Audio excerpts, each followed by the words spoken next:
Mi ex-suegra contrató a un detective para seguirme después del divorcio. El detective terminó siendo testigo a mi favor en el juicio de custodia. Hay cosas que no se cuentan en voz alta durante años, porque si las dices en voz alta se vuelven reales. Y si se vuelven reales, tienes que enfrentarlas. Y si las enfrentas, tienes que aceptar que todo lo que construiste, todo lo que defendiste, todo lo que sacrificaste fue una mentira edificada sobre cimientos que nunca fueron tuyos. Yo tardé casi 4 años en poder escribir esto, 4 años desde el día en que me senté frente a un juez en una sala con olor a papel viejo y aire acondicionado mal calibrado, con mi abogada a la izquierda y el silencio de mis hijos flotando sobre mi cabeza como una deuda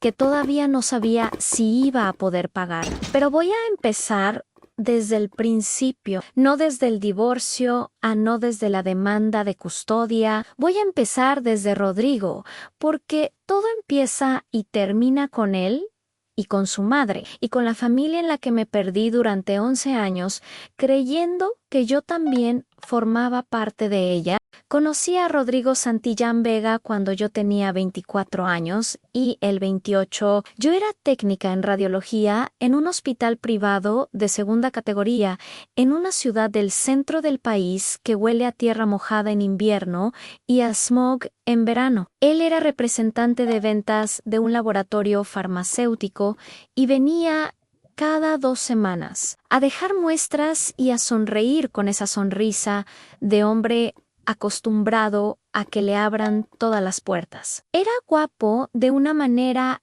cansada, el tipo de guapo que ya sabe que lo es y lo administra con cuidado. Me invitó a cenar 3 veces antes de que yo aceptara. Me parecía demasiado calculado, demasiado pulido, pero acepté y la cena fue buena y la segunda fue mejor, y para el 4.º mes ya estaba conociendo a su familia. Su madre se llamaba Graciela Vega de Santillán. Eso hay que subrayarlo, Vega de Santillán. Así se presentaba con el apellido de casada, incorporado como un título nobiliario que nadie le había otorgado, pero que ella llevaba como si fuera una corona. Era una mujer de 62 años cuando la conocí, delgada de una manera disciplinada, siempre con el cabello recogido, siempre con ropa de colores oscuros, siempre con una expresión en la cara que era a la vez amable y evaluadora, como si cada cosa que tú dijeras estuviera siendo catalogada en un archivo mental que ella consultaría después para construir su opinión de ti. Desde el primer día, supe que no le gustaba yo. No porque me lo dijera Graciela Santillán, no le decía las cosas a nadie directamente. Ella operaba en un sistema de señales, de silencios cargados, de preguntas que parecían inocentes, pero que tenían dientes. Cuando me preguntó esa primera noche que si mis papás eran de aquí, lo que en realidad estaba preguntando era de qué clase social venía yo. Cuando preguntó que si había estudiado algo más allá de la técnica, lo que estaba preguntando es si me consideraba inferior a su hijo. Cuando preguntó con esa sonrisa perfectamente calibrada que si yo planeaba seguir trabajando después de casada, lo que en realidad decía era en esta familia. Las mujeres se quedan en casa. Y yo me pregunto si tú eres suficientemente mujer para esta familia. Y sin embargo, me casé con Rodrigo. Me casé porque lo amaba. O porque creía que lo amaba. Que a estas alturas no sé si son la misma cosa. Me casé porque cuando estábamos solos, él era diferente, más suave, más gracioso, más real. Me casé porque a los 27 años una parte de mí todavía quería creerle a la historia que nos cuentan sobre el amor y el matrimonio y la familia que construyes con alguien. Me casé con él en una ceremonia pequeña que Graciela organizó casi por completo, en la que mis preferencias fueron consideradas siempre y cuando coincidieran con las de ella, y cuando no coincidían, mi posición se volvía difícil de sostener de una manera que nunca era confrontacional, pero siempre era efectiva. Tuvimos 2 hijos. Mateo nació 2 años después de la boda. Ana llegó cuando Mateo tenía 3 años. Son los 2 seres más importantes que han existido en mi vida, y los nombro ahora porque todo lo que viene después gira alrededor de ellos. No de Mía, no, de Rodrigo, no de Graciela. Los primeros años del matrimonio fueron lo que probablemente la mayoría de la gente diría que son normales y difíciles a veces, buenos a veces, con momentos de genuina felicidad intercalados entre la rutina y el cansancio, y las noches en que te preguntas si elegiste bien. Rodrigo trabajaba mucho, demasiado, en retrospectiva, salidas que se extendían más de lo necesario. Teléfono siempre boca abajo sobre la mesa. Un cambio gradual en su manera de mirarme que yo interpreté durante demasiado tiempo como el desgaste normal de cualquier relación larga. Graciela seguía siendo Graciela presente, siempre sin que te sintieras invadida de manera obvia. Crítica siempre sin que pudieras señalar una sola crítica concreta. El año en que Mateo cumplió 6 y Ana cumplió 3 fue el año en que encontré los mensajes. No voy a entrar en detalles porque los detalles no importan tanto como la sensación de abrir un hilo de conversación entre tu marido y una mujer cuyo nombre nunca habías escuchado y encontrar el vocabulario del amor que él ya no usaba contigo. No la pornografía burda que uno imagina en estas situaciones. Algo peor, a la ternura, a las bromas internas. Él te extrañé hoy ahí. Él pensé en ti en la reunión y tuve que salir un momento. Eso fue lo que me rompió. No la traición sexual, que también estaba ahí, sino esa intimidad construida con palabras que alguna vez fueron mías y que él había desplazado hacia otro lugar sin que yo lo notara. Me quedé sentada en la orilla de la cama durante lo que debieron ser 2 horas. Mateo dormía en su cuarto, Ana dormía en el suyo. La casa olía a la cena que yo había cocinado esa noche y que Rodrigo había llegado tarde a comer con una excusa que ni siquiera recordaba ya o fuera obvia. Eso lo recuerdo porque el sonido de la lluvia en el techo de lámina del garage se mezcló con el sonido de mi propia respiración y durante un momento pensé que me iba a desmayar. No me desmayé. Levanté, guardé los mensajes en una nube, tomé capturas. Hice lo que hace la gente que ha decidido en algún nivel profundo que no va a quedarse paralizada, aunque la otra parte de ella esté completamente en el suelo. Cuando Rodrigo llegó esa noche, le dije que sabía, así de directo, no hubo drama ni gritos, hubo silence. Después, una versión de los hechos que minimizaba todo. Después, lágrimas que creo que eran genuinas, aunque ahora ya no estoy segura. Después, una promesa de que se acabaría, de que podíamos sanar, de que los niños merecían una familia completa.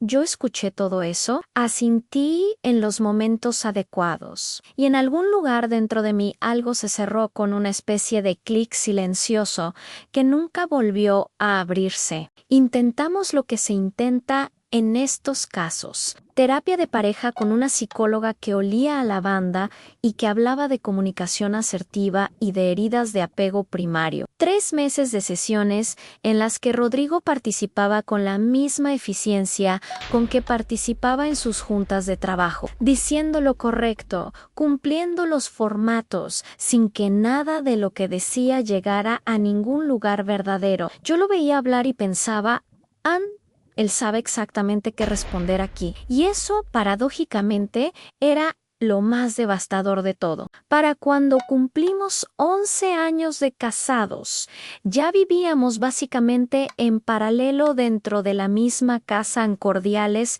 an funcionales, an desconocidos. Los niños lo notaban.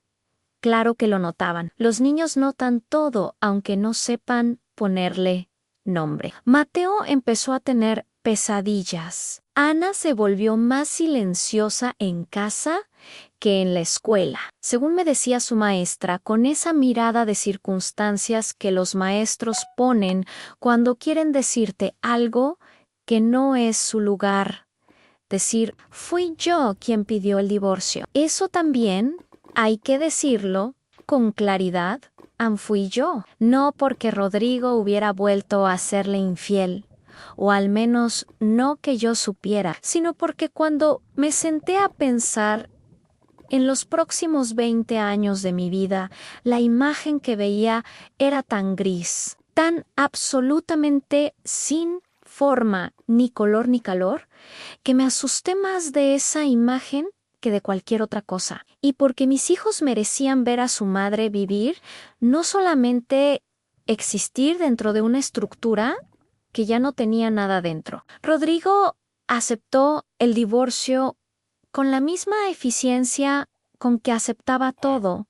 Lo que no esperaba era lo que vino después. Lo que vino de Graciela. Hay que entender algo sobre Graciela Vega de Santillán para poder comprender lo que hizo. Graciela había construido su identidad entera alrededor de dos cosas: la reputación de su familia y el control sobre su hijo. Rodrigo era el menor de dos hermanos. El mayor Tomás había emigrado a Canadá hacía 10 años y tenía una relación con su madre que era, en el mejor de los casos, cordial y distante.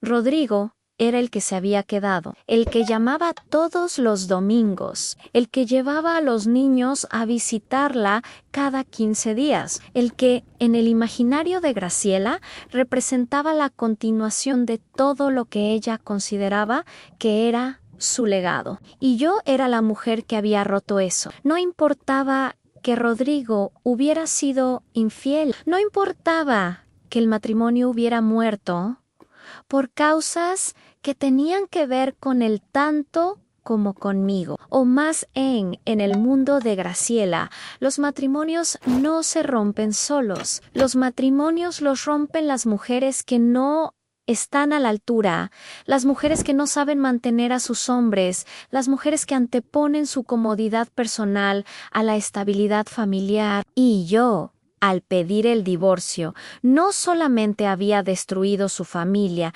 sino que en su lectura de los hechos, estaba a punto de llevarse a sus nietos. Lo que sucedió después, tardé semanas en comprenderlo completamente. Rodrigo presentó una demanda de custodia compartida que en el papel sonaba razonable, pero que en los detalles estaba diseñada para limitar mi tiempo con Mateo y con Ana de maneras que eran sutiles pero consistente, un abogado diferente al que habíamos acordado inicialmente, un lenguaje en los documentos que claramente había sido elaborado por alguien con experiencia específica en este tipo de estrategias. Yo le pregunté a mi propia abogada, una mujer llamada Daniela Fuerte, que tenía esa combinación rara de ser completamente pragmática y completamente humana al mismo tiempo. Guay, ella me dijo,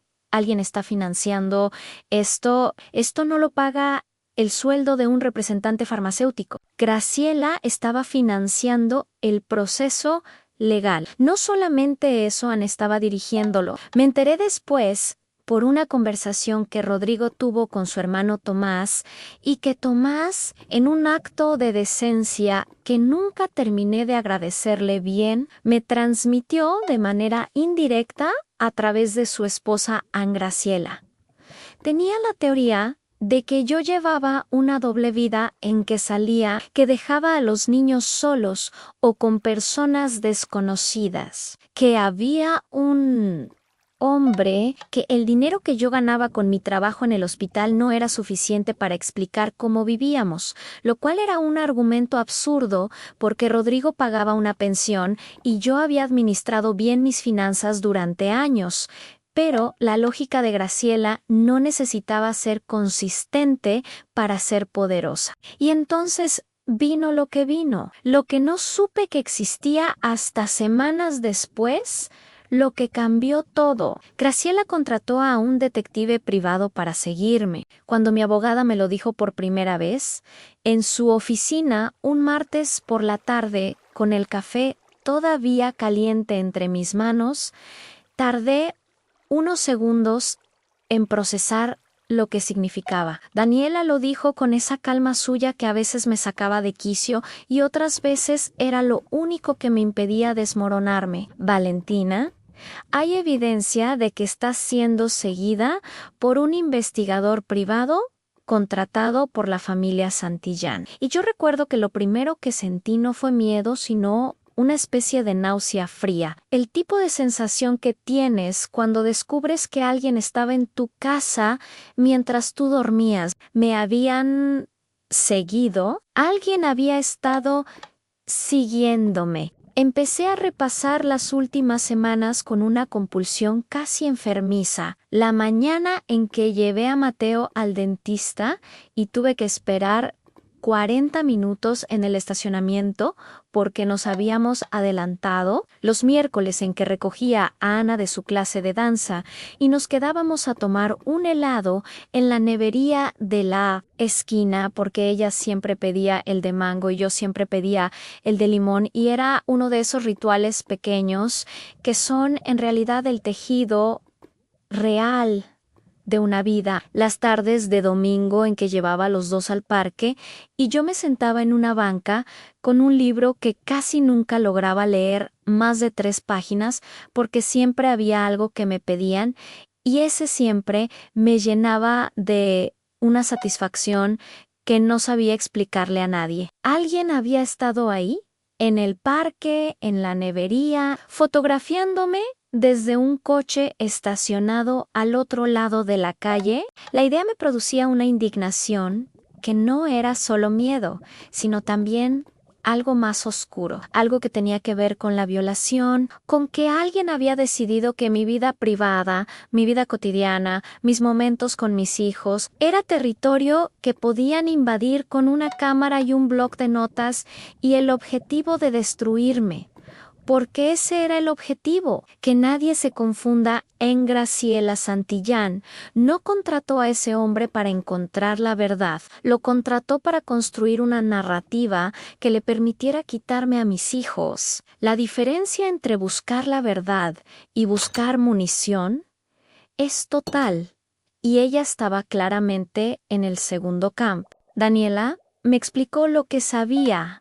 Hasta ese momento, uno de sus contactos en el gremio legal había tenido una conversación con alguien cercano al abogado de Rodrigo. Nada concreto, nada citados, pero suficiente para saber que existía un informe en proceso, que había un investigador que llevaba semanas documentando mis movimientos, que la estrategia de Graciela era presentar ese informe como evidencia ante el juez para demostrar que yo era una madre negligente o peor, que había algo en mi vida que comprometía el bienestar de mis hijos. ¿Sabes qué es lo más retorcido de todo? Que en ese momento, en esa oficina, con el café en las manos, una parte de mí intentó hacer el ejercicio de pensar en qué podrían haber encontrado. Y la lista de cosas que podrían haber encontrado era nada, absolutamente nada. Mi vida en esas semanas, en esos meses, era una cosa de una monotonía casi dolorosa. Me levantaba a las 6:15. Llevaba a los niños a la escuela, iba al trabajo. Salía del trabajo a las 4 para recogerlos. Hacíamos tareas, cenábamos, los bañaba, les leía, apagaba las luces, corregía expedientes o estudiaba para la certificación que estaba intentando sacar. Me dormía antes de las 11. El fin de semana llevaba al parque, a la biblioteca, a la alberca pública que quedaba a 10 minutos, a casa de mi madre una vez al mes. No salía, no tenía novio, no tenía una doble vida. Tenía, si acaso, una vida que desde afuera debía parecer casi espartana en su simpleza. Pero eso no importaba. Lo que importaba era que alguien había estado mirando y que yo no lo sabía, y que había algo profundamente humillante en eso que tardé mucho tiempo en poder nombrar bien, ¿ah? No es solo que te vigilen, es que al vigilarte le dicen al mundo entero y a ti misma que tu palabra no vale, que necesitan verificarte, que eres sospechosa por defecto y que la persona que te hace eso tiene suficiente poder y suficiente dinero para convertir esa sospecha en un procedimiento formal, en una carpeta, en documentos con fechas y fotografías y observaciones de campo. Graciela tenía ese dinero. Hay que hablar del dinero de los Santillán porque atraviesa toda esta historia como un nervio. El papá de Rodrigo, don Ernesto Santillán, había muerto cuando Rodrigo tenía 17 años, dejando una empresa de distribución de materiales de construcción que era modesta pero sólida. Graciela había administrado esa empresa durante 20 años con una combinación de ferocidad y conservadurismo que la había mantenido estable sin hacerla crecer demasiado. Cuando llegué a la familia, la empresa valía lo suficiente para que Graciela viviera bien, tuviera una casa grande, en una colonia respetable, pagara estudios privados para sus nietos y financiara la vida de Rodrigo en los momentos en que la suya propia no alcanzaba. Y Rodrigo, que era un hombre capaz en su trabajo, pero con una relación peculiar con el dinero propio versus el dinero de su madre, había sido siempre dependiente de ella en formas que yo tardé años en entender completamente. Esa dependencia era el verdadero mecanismo de control, no el amor, no la culpa, el dinero. Rodrigo nunca habría presentado una demanda de custodia de ese nivel si Graciela no la hubiera financiado. Rodrigo, si me soy sincera, probablemente habría llegado a un acuerdo razonable conmigo porque en el fondo él tampoco quería el drama. Pero Graciela quería el drama. Graciela necesitaba el drama porque perder la custodia de los nietos era para ella perder el último control real que tenía sobre la continuación de su vida tal como la había construido. Y Rodrigo, como siempre, abrió la mano y dejó que su madre llenara los espacios que él no tenía el carácter para llenar solo. Las semanas que siguieron fueron de una tensión que era casi física. Vivía con una especie de hiperalergia permanente, esa sensación de tener el sistema nervioso encendido al 110%. Miraba los coches estacionados en mi calle, notaba si alguien me seguía por el súper. Una noche me desperté a las 3 de la madrugada, convencida de haber escuchado algo afuera, y me quedé sentada en la cama durante media hora en la oscuridad, el corazón golpeándome en el pecho, hasta que el silencio de la casa me convenció de que no había nadie. Me sentía como un animal acechado y al mismo tiempo había que seguir, había que llevar a los niños a la escuela, había que ir al trabajo, había que hacer la compra y pagar las cuentas y responder los correos de la abogada y llamar a mi madre, que estaba enferma ese invierno con una gripa que tardó más de lo normal en irse y que a mí me producía una angustia secundaria porque era su salud además de todo lo demás. La vida no hace pausa para tus crisis. Eso es algo que la gente que no ha estado en el centro de una de estas situaciones no siempre comprenden el mundo.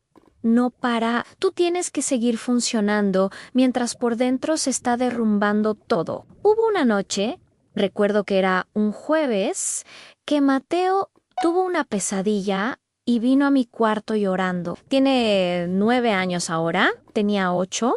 Entonces, y es un niño que intenta ser valiente de una manera que me parte el corazón, porque sé de dónde viene ese impulso. Se sentó a mi lado en la cama y yo lo abracé y él me preguntó si todo iba a estar bien. Con esa pregunta que los niños hacen, no porque esperen una respuesta verdadera, sino porque necesitan escuchar una voz tranquila que los ancle, y yo le dije que sí, y en ese momento, con su cabeza apoyada en mi hombro y el olor de su pelo de niño en mi nariz, tomé una decisión que no sabría cómo llamar sino como claridad. Decidí que no iba a tener miedo, que iba a seguir siendo exactamente lo que era, que si alguien me estaba mirando, que mirara, que no había nada que esconder. No es que dejara de estar asustada, seguí estándolo, pero el miedo se acomodó en un lugar diferente.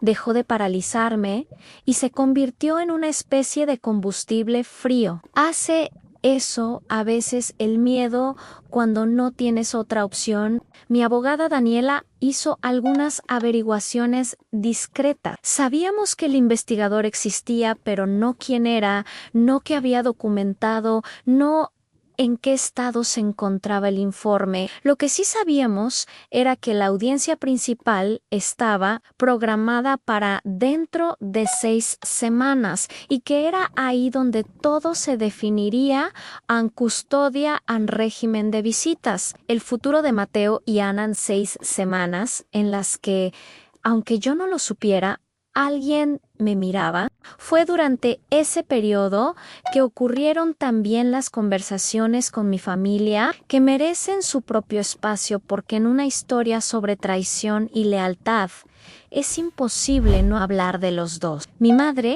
que como dije estaba enferma, me llamaba todos los días, aunque a veces solo tuviera fuerzas para 10 minutos de conversación. Era una mujer de 70 años con una lucidez intacta y una capacidad para decir exactamente lo que necesitabas escuchar en el momento en que lo necesitabas. Me dijo una vez, en esas llamadas a Valentina, esa mujer te está haciendo el favor de obligarte a ser la mejor versión de ti misma, porque cualquier cosa menor te destruye. Lo dijo sin dramaturgia, como si fuera una observación meteorológica.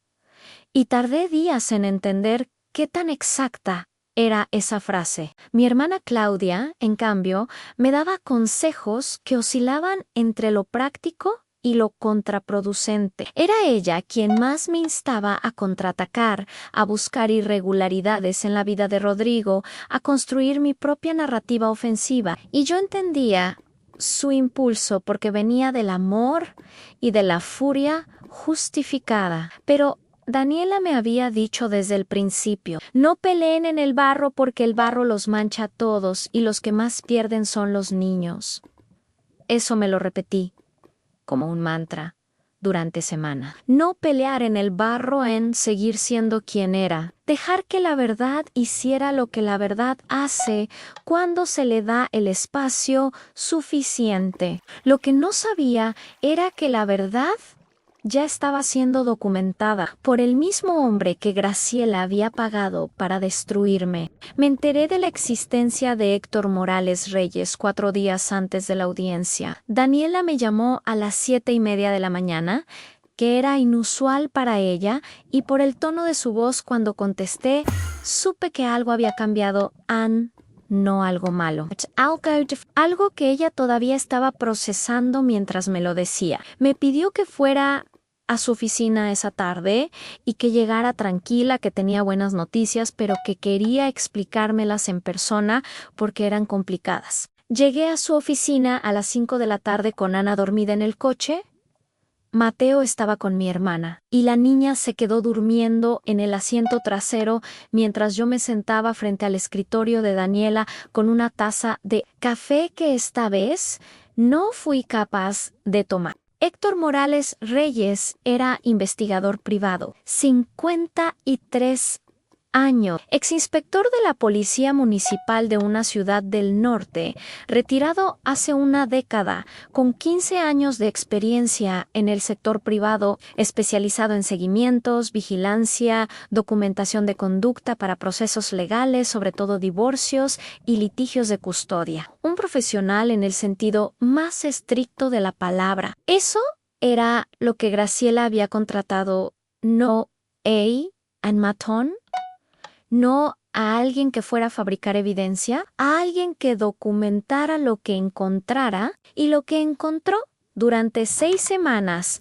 de seguimiento sistemático y meticuloso. Fue esto, Ann, una madre que se levantaba a las 6:15, que llevaba a sus hijos a la escuela, que llegaba a su trabajo, que salía puntual para recogerlos, que los llevaba al parque, a la biblioteca, a clases de natación, que compraba en el mercado los miércoles y en el súper los sábados, que visitaba a su madre enferma los domingos, que tenía una vida social casi inexistente, más allá de una amiga del trabajo con quien tomaba café una vez a la semana en una cafetería a 3 cuadras del hospital, que nunca llegó tarde, que nunca dejó a los niños solos, que nunca hubo un hombre, que nunca hubo nada. Héctor Morales Reyes, según me explicó Daniela, había entregado su informe a la persona que lo contrató, es decir,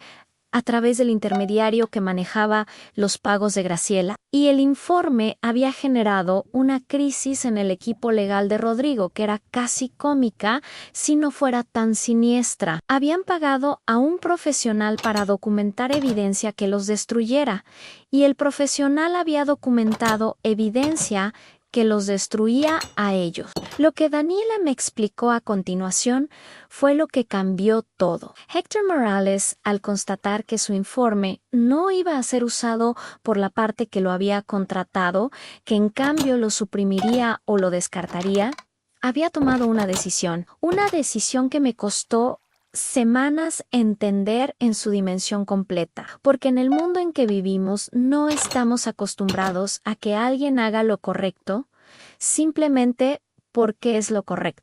Héctor Morales se había comunicado directamente con el juzgado, había presentado una solicitud para comparecer como testigo independiente. Había entregado copia de su informe completo, con todas las fotografías, los registros de horarios, las notas de seguimiento, los videos, al expediente del caso, y en una declaración escrita que Daniela tenía sobre su escritorio y que me pasó a través del vidrio, como si fuera algo frágil. Héctor Morales explicaba que había sido contratado con el objetivo de encontrar conducta irregular en la demandada, que había realizado su trabajo con la metodología y el rigor habituales, y que los resultados no le permitían en conciencia ser usado como instrumento para ningún propósito distinto al de informar al juzgado sobre lo que había observado, que lo que había observado era inconsistente con cualquier caracterización de negligencia o conducta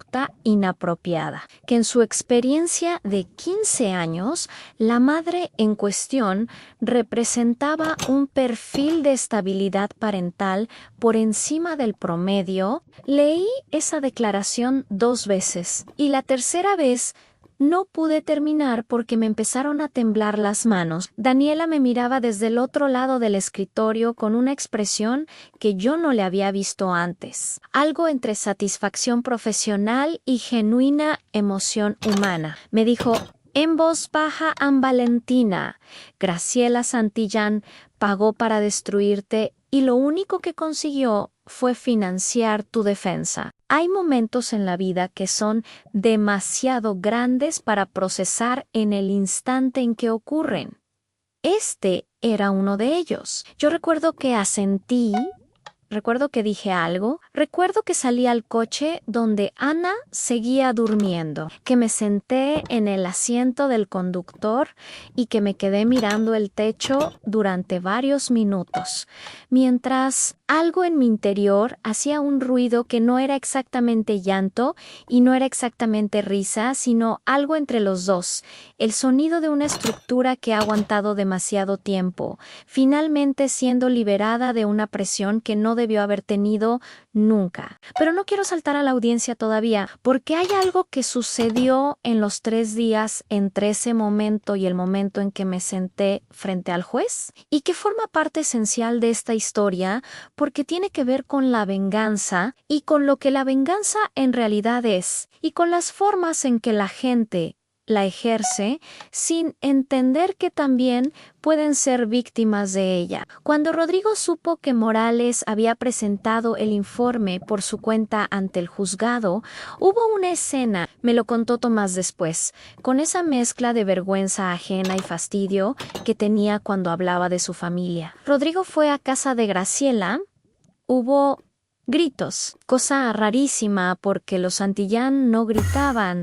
Operaban en el registro del control y la frialdad, y el hecho de que Rodrigo gritara era una medida de hasta qué punto esta situación había roto algo en el mecanismo habitual. Graciela, según Tomás, no gritó. Graciela se sentó en su silla del comedor, que era donde siempre tomaba sus decisiones importantes, y le dijo a Rodrigo que estaba segura de que habría otros ángulos que explorar, otras estrategias, que esto no estaba terminado. Rodrigo le dijo que sí estaba terminado, que él no iba a seguir adelante con eso, que tenía 2 hijos que también eran suyos y que no podía presentarse ante ellos algún día si había intentado quitarle a su madre a través de una mentira. Eso también me lo contó Tomás, y yo no sé si creer que Rodrigo tuvo ese momento de claridad moral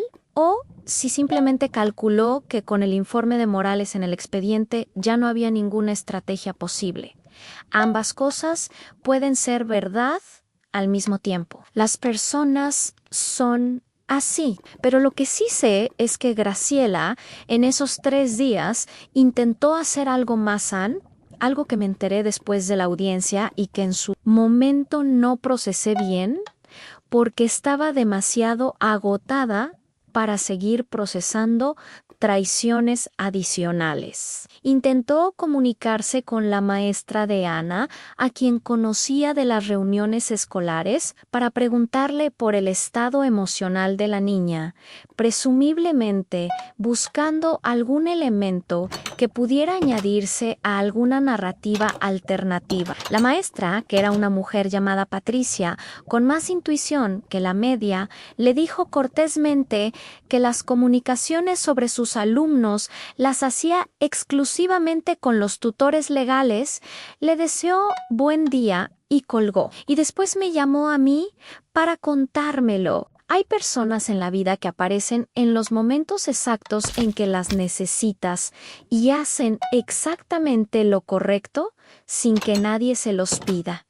Patricia fue una Tomás, fue otra. Héctor Morales, sin duda, fue la más improbable de todas.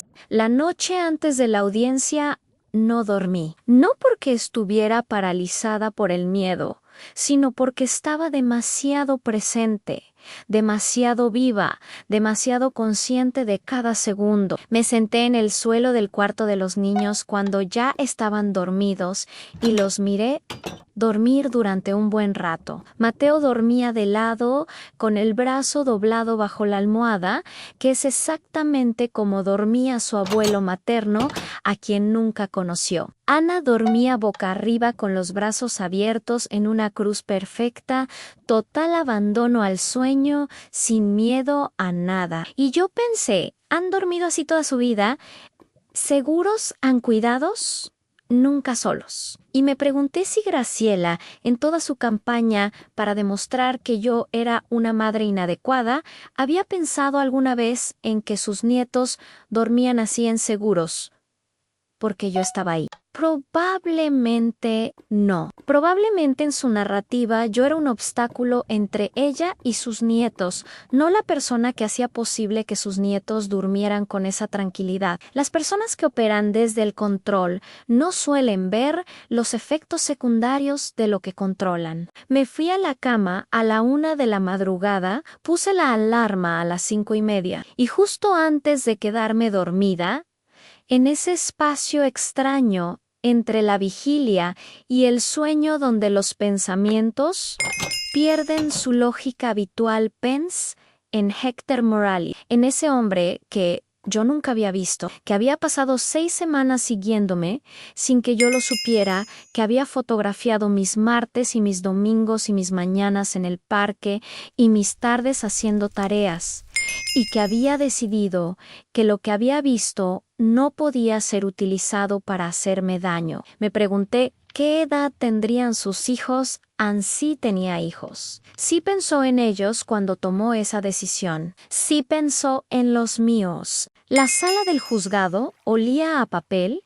y a un desinfectante industrial con notas de pino artificial que me parece que voy a recordar el resto de mi vida cada vez que huela algo remotamente parecido. Era una sala funcional sin pretensiones, en sillas de plástico beige, una mesa larga, el estrado del juez más elevado, pero sin grandilocuencia, ventanas con persianas a medio bajar que filtraban una luz de mañana tibia y un poco polvorienta. Llegué 15 minutos antes con Daniela. Rodrigo ya estaba ahí con su abogado, un hombre de corbata roja que me pareció demasiado teatral para la ocasión. Graciela no estaba en la sala principal porque no tenía derecho a estar. Era el proceso legal de su hijo, no el suyo, aunque el dinero que financiaba todo era el suyo. Héctor Morales llegó exactamente a la hora. Era un hombre de apariencia completamente ordinaria, que quizás era exactamente lo que necesitaba ser para su trabajo. Mediana estatura, cabello entrecano, ropa de corte práctico, una carpeta bajo el brazo y una expresión que era neutra sin ser inexpresiva. Me miró cuando entró, un segundo, como quien reconoce a alguien de una fotografía. Supongo que en cierta manera así era. Yo también lo miran. Asentí levemente. Él hizo lo mismo y se sentó en el lado designado para los testigos independientes. El juez era una mujer de unos 55 años con el pelo corto y gafas de media luna. Se llamaba licenciada Fuentes, lo que producía una confusión nominal casi graciosa dado el apellido de mi abogada, y tenía esa calidad que algunos jueces desarrollan con los años y otros nunca logran, la capacidad de ser completamente justa sin parecer fría. Cuando Daniela presentó la solicitud para que el informe de Morales fuera incorporado al expediente, la juez revisó los documentos durante varios minutos en silencio. El abogado de Rodrigo intentó objetar algo relacionado con la cadena de custodia del documento. Daniela lo desmanteló en 2 minutos con una precisión quirúrgica que me hizo quererla profundamente, y la juez admitió el informe. Morales testificó durante casi 40 minutos. Habló con esa precisión despersonalizada de quien ha aprendido a separar los hechos de sus implicaciones emocionales y presentarlos como lo que son, datos, fechas, horarios, descripciones. El martes 3 de tal mes, sujeto recoge a menores en escuela a las 16:10, traslado a domicilio, sin salidas posteriores. El sábado de tal fecha, sujeto y menores en alberca municipal, duración 2 horas, regreso a domicilio sin incidentes. El domingo de tal otra fecha, visita familiar Mayo R en Colonia X, duración aproximada 3 horas. Comportamiento de los menores acorde con entorno familiar estable. Y así, durante 40 minutos, sin adornos ni dramatismo, Héctor Morales construyó con sus propias observaciones un retrato de mi vida que era, en su forma más esencial, la vida de una madre. Cuando la juez le preguntó directamente por qué había decidido presentar este informe de manera independiente en lugar de entregarlo exclusivamente a quien lo había contratado, Morales se tomó un momento antes de responder, no un momento teatral, sino un momento genuino. El tipo de pausa que precede a una respuesta que la persona ha pensado de verdad, y dijo algo que Daniela me repitió después porque yo estaba tan concentrada en mantener mi compostura que no registré bien las palabras exactas en el momento Ann, que en 15 años de trabajo había visto muchos casos en que su documentación era usada para dañar a personas que no merecían ser dañadas, y que generalmente lo había aceptado porque su trabajo era documentar y no juzgar, pero que había ciertos momentos en que un hombre tenía que decidir qué clase de instrumento quería ser y que él no podía en conciencia convertirse en el instrumento de algo que sabía que era una injusticia. Hay palabras que llegan en el momento adecuado y se instalan en algún lugar permanente. Esas fueron algunas de ellas. El abogado de Rodrigo intentó desacreditar a Morales, señalando que su decisión de presentarse ante el juzgado podía constituir una violación de su acuerdo de confidencialidad con el cliente. Morales respondió que su acuerdo incluía una cláusula estándar en su contrato que establecía que el informe podía ser utilizado en cualquier procedimiento legal siempre que se hiciera de manera éticamente responsable, que él consideraba que presentarlo ante un juzgado como testigo independiente era exactamente eso, que si la parte contratante tenía objeciones, era bienvenida a llevar el asunto a instancias correspondientes. El abogado de Rodrigo no tenía más preguntas. La audiencia continuó. Daniela presentó otros elementos en registros escolares de Mateo y Ana que mostraban asistencia perfecta bajo mi custodia. Informes de la psicóloga infantil a quien habían empezado a ver ambos niños desde el inicio del proceso. Declaraciones de la maestra Patricia y de la pediatra que los había atendido desde que nacieron. Era un expediente sólido, construido con meses de trabajo cuidadoso, pero el informe de Morales era su centro gravitacional, era la ironía perfecta y devastadora, a la evidencia más poderosa en mi favor. Había sido recopilada, sistematizada y presentada por el hombre que Graciela Santillán había contratado para destruirme con su propio dinero, con su propia convicción de que yo era culpable de algo. La resolución no llegó ese día sino 3 días después. Me llegó a mi correo un jueves por la tarde, un correo de Daniela con el archivo adjunto y un mensaje de 2 líneas que decía: en custodia principal tuya. Régimen de visitas para el padre según propuesta original. Lee el documento con calma y llámame cuando puedas. Ann, lo leí 3 veces. Lloré en el baño del hospital durante 10 minutos, un llanto silencioso y completamente incontenible.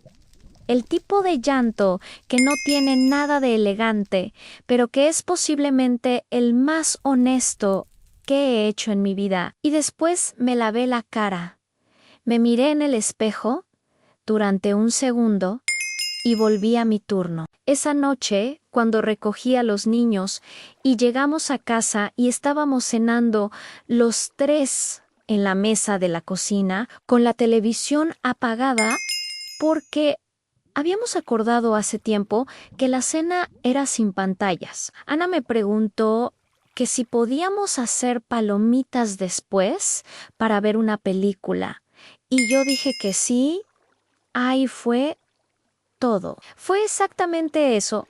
Han 3 personas en una cocina, Palomitas, una película que Ana eligió y que Mateo fingió que le parecía infantil, pero que vio completa sin quejarse, y la sensación de que el mundo en ese preciso instante era exactamente del tamaño adecuado y yo estaba exactamente donde debía estar. Pero hey más, porque esta historia no termina con la resolución judicial, aunque eso sería un final limpio y satisfactorio. La historia termina, o más bien llega a su forma actual, con lo que pasó con Graciela. Graciela Santillán supo del resultado. Por Rodrigo, supongo, no me llamó. No era el tipo de mujer que llama para reconocer una derrota, porque en su mundo las derrotas no existían o se reencuadraban hasta que parecían otra cosa. Sé por Tomás que durante semanas